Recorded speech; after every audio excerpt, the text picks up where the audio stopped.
Hola, buenas noches, bienvenidos una vez más a Conociendo el Libro de los Espíritus.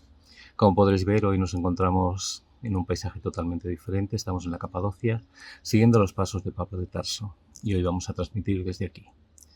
Bienvenidos a Conociendo el Libro de los Espíritus. Hoy tocaremos el capítulo 17, ya acabando los ítems de la introducción. Mi nombre es Manuel y os doy la bienvenida. Buenas tardes, buenas noches, yo soy Dolores. Hoy tendremos un par de invitadas que nos ayudarán. Estamos en un lugar donde los cristianos estaban en cuevas y que todavía hoy en día están siendo perseguidos. Incluso no queremos imaginar la dificultad que tuvo Kardec con el libro de los espíritus. Bueno, en el punto 17, llenando los espacios, los vacíos del espacio, estamos llegando al final de los ítems propuestos como explicación de Kardec, en el cual quiere aclarar una vez más, aunque nos parezca que es para los detractores, en realidad nos está hablando a nosotros, los espíritas, y que entendamos que qué clases de preguntas o personas nos desafiarán ante nuestras creencias. Es más bien un manual, ¿no? Es un manual para la comprensión de muchas cosas que vendrán después del aprendizaje, advirtiéndonos de los desafíos que nos vamos a encontrar y dándonos conceptos para complementar psicológicamente partes de estos retos de los adversarios del espiritismo y que nos pondrán a prueba. Estos retos, todo esto es parte del aprendizaje que vamos a tener que hacer. Imaginaros cómo estamos siendo perseguidos. Nos han hablado de la mediunidad y sus peculiaridades, y de cómo la comprobación de los fenómenos ya está hecha y los detractores no la admiten. Incluso cuando ponen a prueba la propia doctrina, que quieren tirar sus bases por simplemente encontrar diferencias en el lenguaje, en la grafía o faltas de ortografía, que si son cosas del demonio o de espíritus malignos. Pero bueno, ¿no han dicho que no creían en el demonio o en los espíritus? Vamos a dejarlo, de un largo etcétera, sin una sola objeción lógica, porque no la tienen, pero ellos siguen siendo detractores. En el mundo de los detractores nos vamos a encontrar a muchos de ellos que en la época de Kardec hicieron libros y tratados sobre los peligros del demonio y de los grandes errores del espiritismo.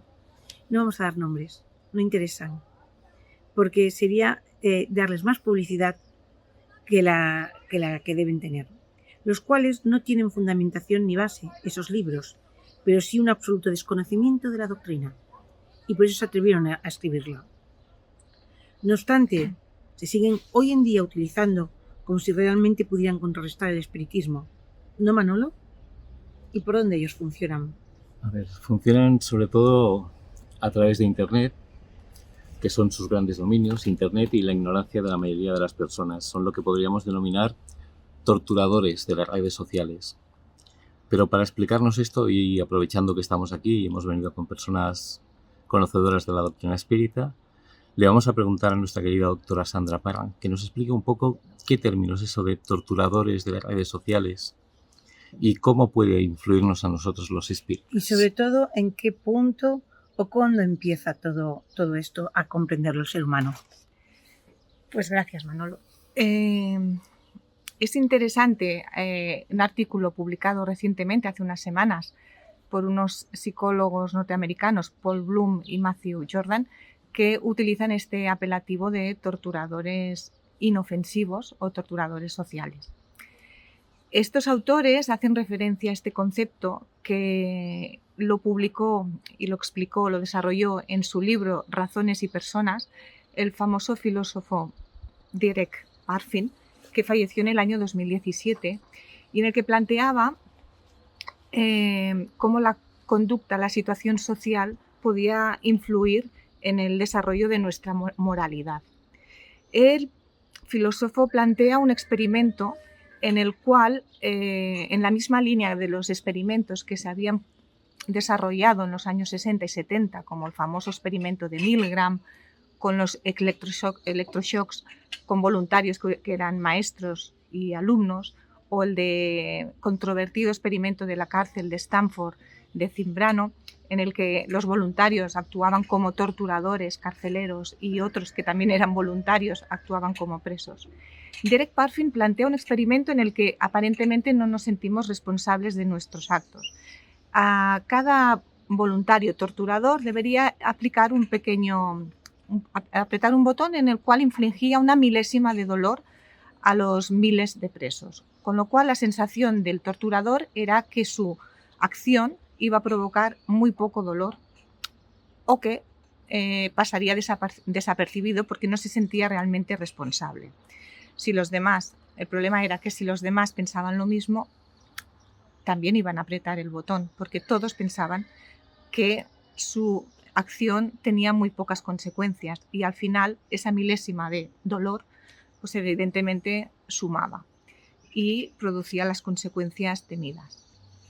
Por lo tanto, esta situación en las redes sociales podemos utilizar el paralelismo en el cual la facilidad de retitular, generar likes, hacer comentarios, críticas que son dañinos a personas que a veces incluso no conocemos de forma personal directa, producen efecto. Es este efecto de tortura que incluso a veces nos escandalizamos cuando hay personas que llegan incluso influencers que están muy ligados, muy dependientes de las redes sociales y de la opinión que se genera de ellos, llegan incluso al suicidio, ¿no? O a tragedias y a problemas personales. Muchísimas gracias. Es un placer estar con gente que toca los temas con tanta profundidad. Esto se lo traspolamos un poco al espiritismo porque puede parecer que no tenga nada que ver con nosotros los espíritas. Sí tiene bastante que ver. De hecho, hay un comentario hace pocas semanas sobre la Mansión del Camino, que es un tema que nos toca muy de cerca, preguntando que si la caridad se hace diciendo que una mano no tiene que saber lo que hace la otra, porque la Mansión del Camino estaba publicitando las ayudas que está dando ahora mismo. Recuerdo a todos que la Mansión del Camino es una obra de caridad que da de comer ahora en plena pandemia a 5.000 familias al mes. Para poder llevar todo eso adelante hace falta divulgarlo, porque necesitamos y precisamos de ayuda, de contribuciones, de voluntarios. Entonces es necesario dar a conocer la obra para que la gente se sensibilice, para que la gente participe. No es por el ego de la Mansión del Camino, es por la necesidad de buscar contribuciones y colaboraciones para poder seguir haciéndolo. Pero vamos aún mucho más allá. O sea, es muy fácil publicar ahora una noticia sin preguntarnos si es fake, si es verdad, si es mentira, simplemente porque nos gusta el contenido, pero no es espírita. Y los espíritas tenemos un compromiso con la divulgación del espiritismo. Entonces tenemos que tener muy en cuenta esas noticias que parece que no contrastamos y vamos divulgando sin darnos cuenta de sus consecuencias. Imaginaros ahora mismo cualquier comentario negativo, que los hay muchas veces, sobre nuestras charlas, sobre cualquiera de nosotros, y lo empezamos a multiplicar. Eso, como nos decía la doctora hace un momento, ha llevado a grandes influencers a suicidarse, actores, gente conocida, gente famosa. Imaginaros cómo puede afectar a un adolescente, a un joven, a alguien que está empezando ahora a conocer la doctrina espírita y la estamos desviando y la estamos dando una mala imagen de lo que es en sí el espiritismo. Antes de dar un like, antes de compartir, tenemos la obligación de saber lo que estamos haciendo, de contrastar la información que estamos compartiendo y de, sobre todo, conocer la veracidad de aquello que vamos a compartir. Porque podemos hacer mucho daño sin darnos cuenta y eso no va a hacer que no seamos responsables de sus consecuencias.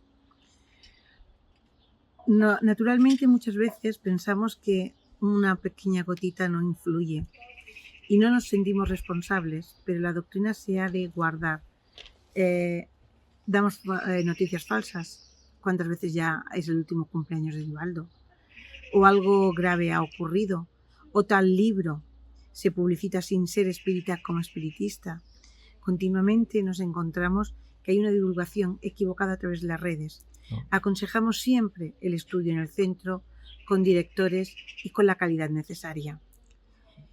Déjame un segundo. Durante los últimos 20 años, lo que estaba comentando Loli, cada vez que hemos estado en las celebraciones de los cumpleaños de Divaldo Pereira Franco, normalmente siempre ha sido: vamos a soplar las velas porque es el último cumpleaños o la última visita que nos hace Divaldo Franco. O sea, creo que ha desencarnado ya como 15 veces, como mínimo, y él sigue trabajando y sigue luchando. Tengamos cuidado con todo lo que compartimos, con lo que decimos. Bueno, una vez más, entonces, si nosotros vamos dándonos cuenta de esta responsabilidad ante la doctrina, esta responsabilidad de divulgación, no darle like todo, no todo sirve dentro de las redes, sobre todo cuando tenemos una página espírita, cuando tenemos que dar una imagen. Después podemos tener en privado otras cosas que no sean espiritismo, pero mezclar filosofías, mezclar una serie de cosas, a todos los neófitos los podemos ir confundiendo. Los verdaderos detractores vamos a ser nosotros. Cuando aconsejamos un libro sin haberlo leído, cuando damos una noticia y al final es todo lo contrario de lo que querían decir. Entonces vamos a tener mucho cuidado en este sentido. Ahora vamos a hablar, la otra parte era del escepticismo. Kardec dice: el escepticismo es lo que toca la doctrina, en lo que toca la doctrina espírita, cuando no es un resultado de una oposición interesada, se origina casi siempre en un conocimiento incompleto de los hechos, lo cual no impide a ciertas personas resolver tajantemente la cuestión como si la conocieran de manera perfecta. Y esto nos encontramos dentro de las redes también, que mucha gente zanja las cuestiones, porque esto es mentira, porque esto no es lo que dice Kardec, porque esto es así, pero no han mirado la profundidad.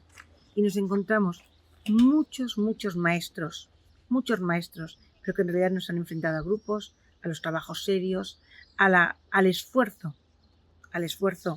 Y Kardec sobre todo nos habla mucho del esfuerzo, y él mismo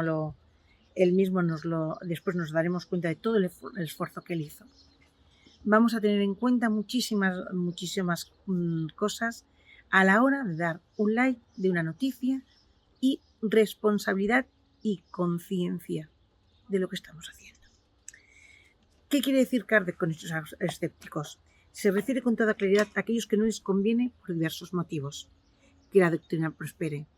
Unos de los motivos pueden ser por cuestiones religiosas. Es que nos van a quitar, si quitan el cielo, el infierno, el miedo, no. Económicas, porque estamos cobrando, y también ególatras, ¿por qué no? O simplemente de irresponsabilidad. Muchas veces esa irresponsabilidad es lo que decimos: no dejamos que prospere, porque en realidad no estamos creyendo profundamente lo que hacemos. Y una gran parte no quiere profundizar en la cuestión. Simplemente se queda en la superficie. Y si quieren responder pero quieren responder como sabios. O sea, yo me he quedado en la superficie, pero yo soy muy listo, los ególatras. Voy a hablar del universo sin el esfuerzo de un estudio serio. Quieren dejar la cuestión zanjada por los motivos y las ideologías que llevan a discutir tan férreamente en contra de estas nuevas ideas. Y aún hoy en día que siguen siendo perseguidas. Y aquí nosotros estamos solos a una hora muy temprana, porque no podemos decir la palabra cristianismo ni espiritismo. En contra de estas nuevas, y aunque hoy en día siguen siendo perseguidas por muchas religiones, que las ven como una competencia, y otros tantos que ven cómo termina su sustento de vida cuando predicamos el dad de gracias, lo que de gracias se os da. Hay una cosa que dice Kardec: dos partes comprende la ciencia espírita. La ciencia espírita, una experimental que trata de manifestaciones en general, y la otra filosófica que se ocupa de las manifestaciones inteligentes. En este punto, él nos dice que es una ciencia a la vez que una filosofía. Esto va a traer durante mucho tiempo, desde que yo conozco el espiritismo, siempre controversias. Y aquí, en esta materia, lo deja muy claro y expone por qué lo es. Una ciencia y una filosofía, y veremos a más la profundidad de la filosofía. Empezaremos diciendo que es una ciencia porque se ha preocupado de sondear las voces del más allá, que están más que comprobadas, y contaron con la universalidad. Explicaron de dónde provenían, que habían en el otro lado, y es más, la función del ser humano dentro del universo. Estaban dando toda una explicación. Como eslabón de todo un reino que ha de ascender desde el átomo al arcángel, con sus diferentes sucesiones de vidas y esfuerzos. También durante todas estas charlas hemos estado hablando profusamente de la labor de Kardec como codificador, como el propulsor de todas las preguntas. Él realizó el trabajo de una manera seria, totalmente dedicada a comprobaciones bajo el prisma de la universalidad, como nos ha dicho Loli, siendo parte de un trabajo científico, serio y totalmente elaborado de forma metódica, sobre todo a través del método científico, que es lo que envuelve la observación de fenómenos naturales.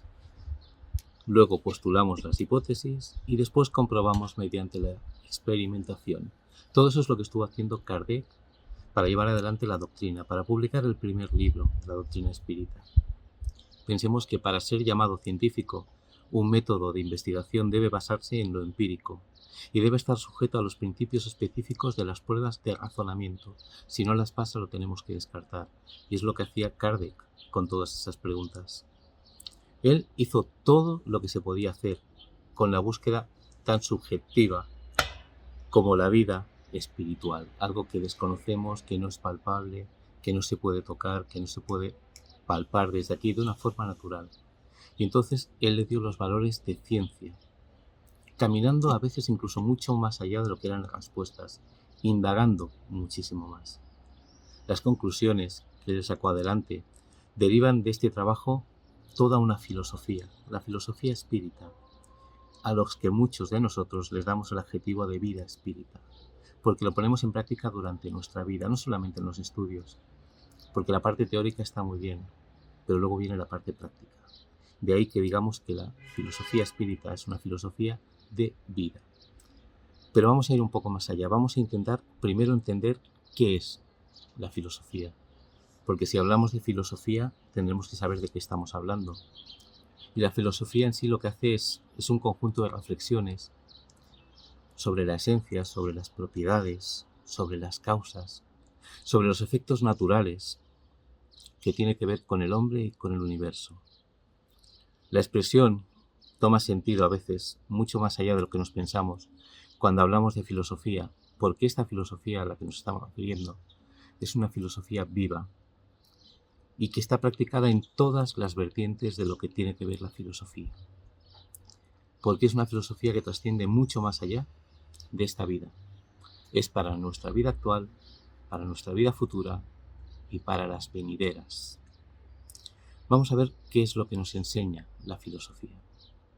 La filosofía espírita nos enseña sobre todo a pensar, a razonar, a cuestionarnos, a sacar conclusiones, a aplicar respuestas de una manera crítica a los problemas cotidianos. Imaginaros, nos acompaña durante toda la vida. En definitiva, podríamos decir que nos acompaña y nos hace vivir de una forma reflexiva. Todo lo expuesto por los espíritus en este libro que estamos estudiando nos harán cambiar nuestras actitudes, si es que queremos, ante el todo lo cotidiano, dándonos maneras mucho más profundas de reflexionar, porque comprenderemos nuestra inmortalidad y sabremos que la vida continúa después de la muerte y el propósito de nuestra vida actual. Pero ¿para qué sirve esta filosofía? ¿Para qué la podemos utilizar? Pues la filosofía, sobre todo la espírita, nos aporta herramientas de pensamiento crítico que nos ayudan a cuestionar las tradiciones, las autoridades, las acciones, tanto de los demás como las nuestras. Es el esfuerzo que llevamos a cabo para pensar, pero para pensar en vivir mejor, no de una manera material, sino espiritual. Es el amor de la sabiduría, lo que es la filosofía, y consiste en intentar vivir de manera mucho más consciente, un poco más inteligente, para ser felices y alcanzar verdaderos objetivos, aquellos que son alcanzables, no aquellos imaginarios, utópicos que muchas veces nos ponemos. Creemos que el espiritismo nos da esas herramientas y nos hace no solo cuestionar la tradición de las vidas sociales, de lo que somos, de lo que creemos que somos, sino que nos compromete a pensar de una manera mucho más activa sobre nuestra cotidianidad y nuestra vida. La filosofía, sobre todo la espírita, no solo nos ayuda a ver el mundo de una forma diferente, sino que también puede cambiar cómo interactuamos con él, que es lo interesante. Porque a través del pensamiento crítico y las herramientas que nos proporciona la filosofía espírita, nos va a ayudar a tomar decisiones meditadas ante todas las circunstancias de la vida. Es una de las últimas filosofías, porque se está viviendo. No sabemos si hay otras filosofías que ahora se estén viviendo, pero realmente es una que nos está haciendo trascender. Si pensamos en el término filosofía, filo significa amor, sofo sabiduría, que es lo que estaba diciendo Manolo, amor a sabiduría. Pero el problema fundamental que nos encontramos en la filosofía es la relación entre el ser y el pensar, lo que somos y cómo pensamos o cómo creemos que pensamos. Es el verdadero problema del ser humano, lo que queremos ser y lo que creemos ser. Y continuamente va a profundizar dentro del libro de los espíritus en eso. Hay un momento que nos dice que nos tenemos que conocer a nosotros mismos, ¿no? Dentro de esa cuestión tan peliaguda, que somos realmente y cómo pensamos, no lo que mostramos, sino lo que guardamos muchas veces. ¿Qué estamos guardando? ¿Vale? ¿Qué nos enseña el espiritismo al ser humano?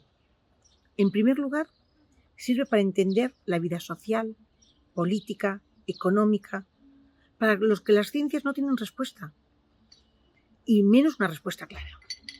En segundo lugar, porque claro, te pueden dar una respuesta matemática, pero no es clara. En segundo lugar, permite tomar distancia de la realidad para someterla a examen, a criticar esa realidad, a pensar en ella y pensar qué puede hacer uno, cómo puede ejercer su libertad y su responsabilidad. Y esa filosofía, ¿qué nos hace? Nos da herramientas para crecer. Son pedagógicas y psicológicas, porque ellas constituirán un pilar fundamental en nosotros, ya que su influencia nos transformará. Es entonces que la humanidad, dice Kardec, es entonces que la humanidad, bajo la influencia de estas ideas, entrará en un nuevo camino moral. Esa influencia desde hoy es individual. Más tarde actuará sobre las masas para el bien general. Creemos que el término dado por Kardec es un término más que meditado y acertado, pero aún nos queda por comprender muchas connotaciones de esta respuesta sobre filosofía, porque él va más allá religándola con Dios y con la moralidad. Entonces, ahí nos quedamos en este primer libro. Ahora, Manolo, me gustaría que leyeras las palabras de Kardec. Como diría nuestro querido amigo Is Verbis, la verdadera doctrina espírita reside en la enseñanza que los espíritus imparten, y los conocimientos que tal enseñanza incluye son demasiado importantes para poder ser adquiridos de otro modo que por medio de un estudio serio y continuado, que se lleve a cabo en el silencio y el recogimiento. Porque solo en esas condiciones es posible observar un número infinito de hechos que escapan al observador superficial y que permiten fundar una opinión valedera. También nos está acompañando hoy alguien que conoce muy bien la historia del libro de los espíritus. Le hemos pedido que nos acompañe aprovechando el viaje, como os estábamos diciendo, porque consiguió adaptar del libro de Canet Abreu la introducción. Un teatro.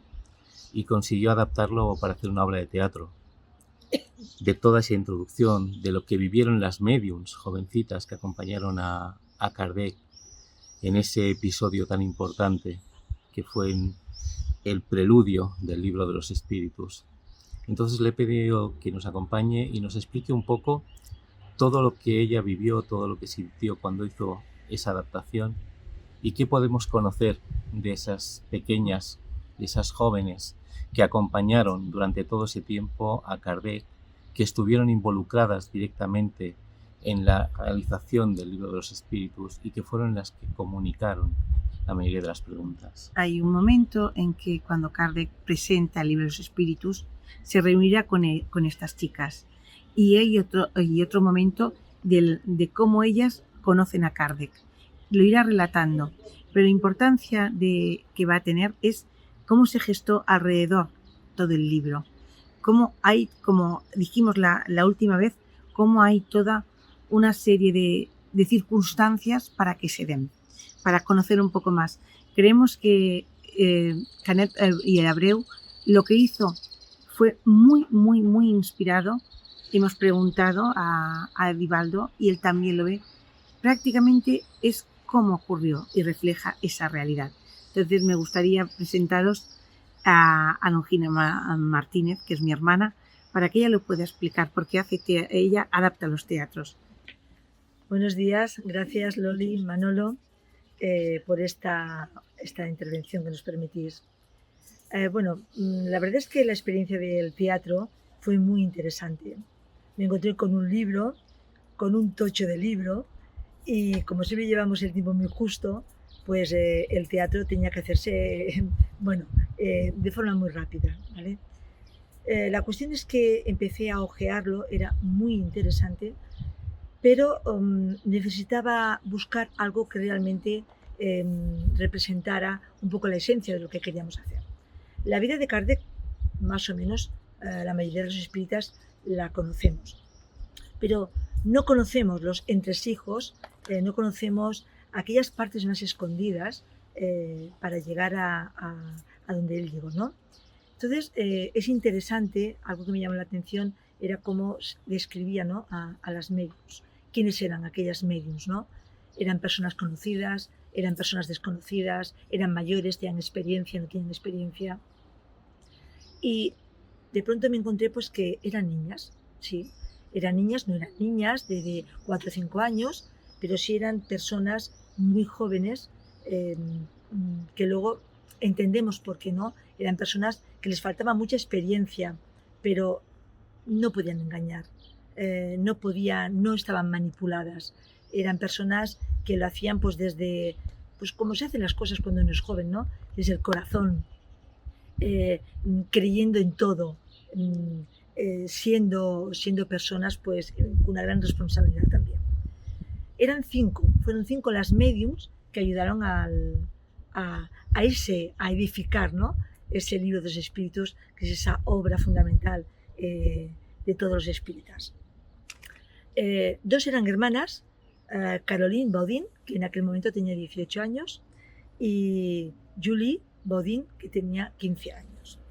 Ellas, digamos que fueron casi las que llevaron en la totalidad, ¿no?, de las respuestas, ¿no?, del libro de los espíritus. ¿Cómo lo hicieron? Pues lo hicieron en un ambiente muy familiar, con sus padres. Sus padres eran los que iban dirigiendo los trabajos, pero realmente Kardec era quien estaba ahí asistiéndolas. Otra medium, ¿quién fue? Pues Ruth Jaffet, que en aquel momento tenía 20 años, y ella fue la que realmente hacía la revisión completa de todos los capítulos. Otra medium fue Aline Carlotti, que también tenía 20 años, y ella, digamos, fue la que Kardec utilizó para hacer las preguntas más espinosas, aquellas más difíciles, más controvertidas. Pues esta medium de 20 años, a pesar de su juventud, ella pues pudo, a través de su mediunidad, dar respuestas a esas preguntas tan difíciles. ¿Quién era Aline Carlotti? Era hija del señor Carlotti.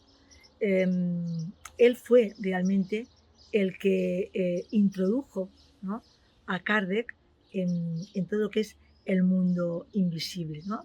Él fue el que lo ayudó, ¿vale? Y aquí, digamos, Kardec lo cita en las obras póstumas. Incluso aquí hay una comunicación a través de la señorita Carlotti, en donde el espíritu de la verdad ya habla del principio de verificación del universo. Y eso se puede encontrar en el 2º capítulo de la introducción del Evangelio.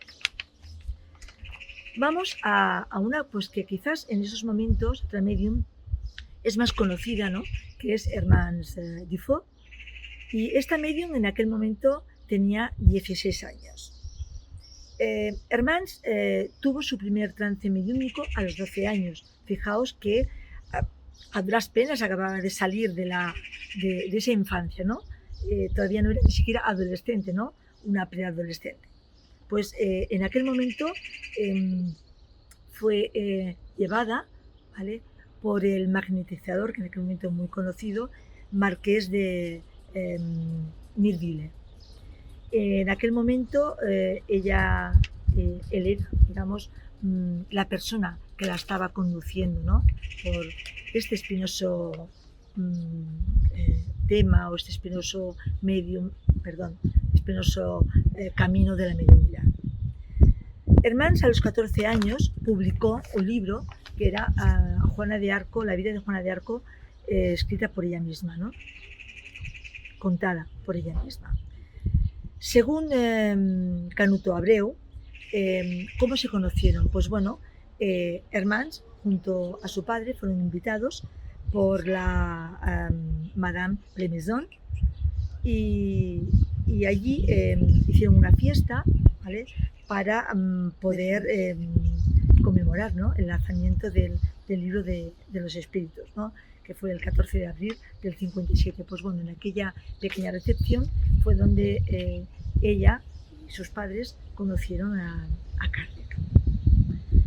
Al final, digamos, de la fiesta, ella comunicó con el espíritu de San Luis y dio una bella comunicación, que luego San Luis sería más tarde el revisor espiritual de los trabajos experimentales de Allan Kardec.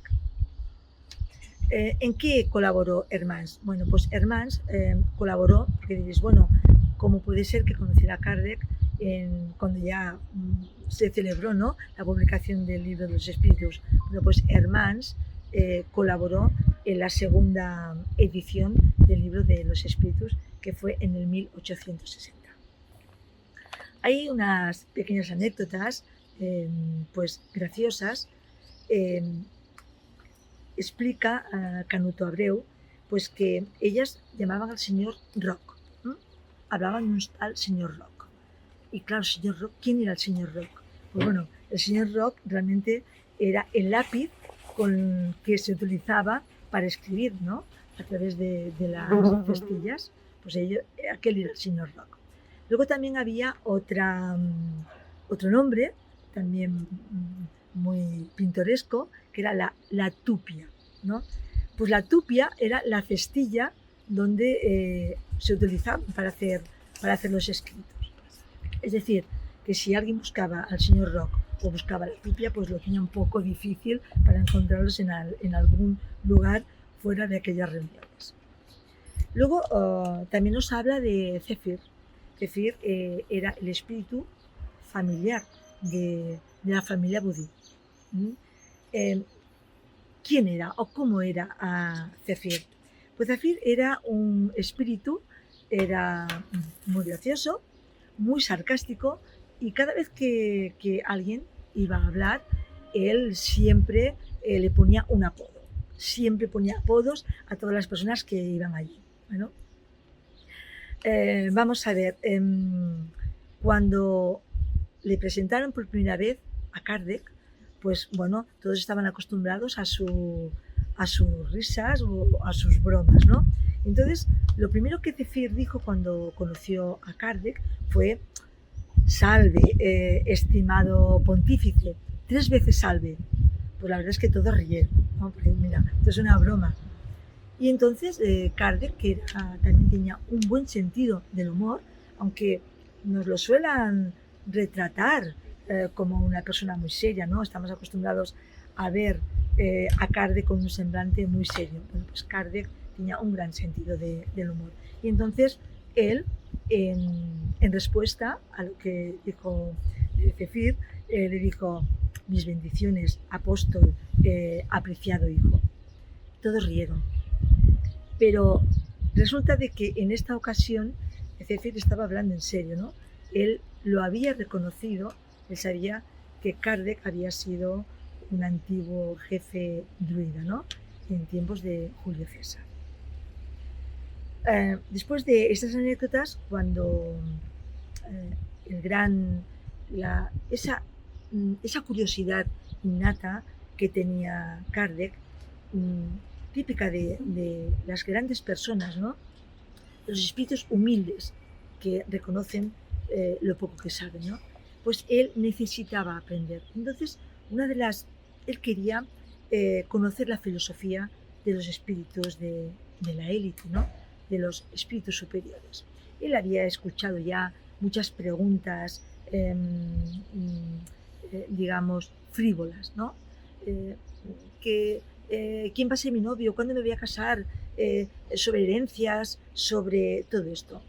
Claro, para comenzar está bien, pero él quería saber más. Él necesitaba, después de comprobar que esto era mucho más grande de lo que de unas mesas giratorias, entonces él quiso hablar con Sócrates y le dijo a Zefir que si era posible hablar con Sócrates. Y entonces, en vez de la respuesta de darla a Sócrates, pues vino otro espíritu, se vio la energía que había cambiado, una energía mucho más suave, fina, ¿vale? Típicas de un espíritu bastante superior. Y dijo que era el espíritu de la verdad. Y bueno, el espíritu de la verdad dijo que, bueno, que para poder hablar con ese tipo de espíritus, pues tenía que ser acreedores, ¿no? de poder recibir la verdad, ¿no? O sea, ¿quién puede recibir la verdad, no? Aquello, Kardec cayó y luego, poco a poco, no fue en aquel momento, con el tiempo, todos los que formaban parte del equipo eligieron que la única persona de aquel equipo, para ser capaz de recibir esa verdad, ¿quién era? Pues el maestro Rivail, ¿no? Era el propio Kardec, ¿no? Entonces, Kardec hizo otra pregunta, esto fue pues, más adelante, porque él estaba inquieto, ¿no? Él necesitaba saber si podía ser depositario, ¿no? de esa verdad. Y entonces él preguntó si era digno, ¿no? de recibir la comunicación de Sócrates, ¿no? Que era como decir la comunicación de un espíritu superior, ¿no? Entonces dice, ¿me juzga usted digno de recibir la inspiración de Sócrates? Entonces le dijeron, bueno, todo depende de usted. Pero él vuelve a insistir, ¿pero qué debo hacer, ¿no? para ser realmente digno de esto, ¿no?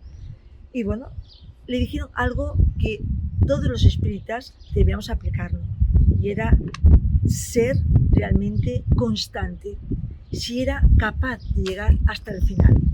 Solamente la persona aquella sea capaz de llegar hasta el final. Y Kardec dijo, ¿yo puedo ser? Y entonces el espíritu le dijo, bueno, o sea, tú ya mismo te estás dando la respuesta, ¿no? Por supuesto, dice, y si eres capaz de llegar hasta el final, nosotros podremos ayudarte, ¿vale? ¿Vale? Podremos ayudarte a conseguirlo. Una cosa importante que es que a partir de ahí las reuniones fueron cambiando. Dejaron de ser frívolas y decidió Kardec llevar a cabo un método. El método era hacer preguntas realmente que fueran no respuestas para una persona sola, sino preguntas importantes e interesantes para cualquier persona que se tomara en serio todo esto. A partir de ahí decidieron que empezarían a hacer con una oración, con una forma de recogimiento, de silencio, para poder dar paso a los espíritus superiores, que eran los que realmente iban a hacer todo lo demás. Muchas gracias. La exposición ha sido magnífica, me ha transportado a cómo podíamos hacer el libro de los espíritus. Y Manolo. Pues ha sido un verdadero placer escuchar. Ya os decimos que la obra de teatro, o sea, fue todo un éxito. La verdad es que fue una preciosidad. Los que estábamos viéndola fue algo digno de estar viendo al propio Kardec, a las niñas. Si podemos en un futuro, igual la ponemos en internet, porque fue un pase privado. De todas formas, hay algunos términos que nos ha introducido nuestra querida Longi que deberíamos tener en cuenta todos los que estudiamos el espiritismo. Nos ha hablado, por ejemplo, de Hermann Dufour. Hermann Dufour participó de la segunda edición del Libro de los Espíritus. Y dices, bueno, ¿cómo es eso? Y es que la primera edición del Libro de los Espíritus era un poco más de 500 preguntas.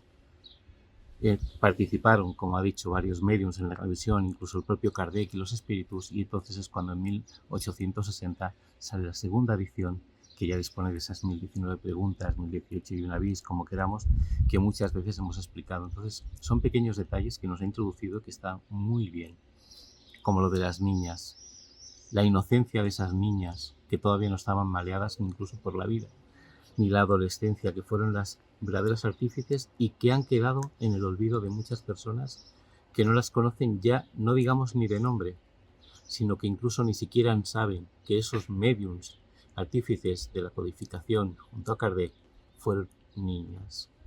Es muy importante que tengamos en cuenta estas cosas porque los verdaderos artífices muchas veces de esas grandes obras, los que ponen las manos, son trabajadores anónimos, aquellos que están detrás de bambolinas muchas veces.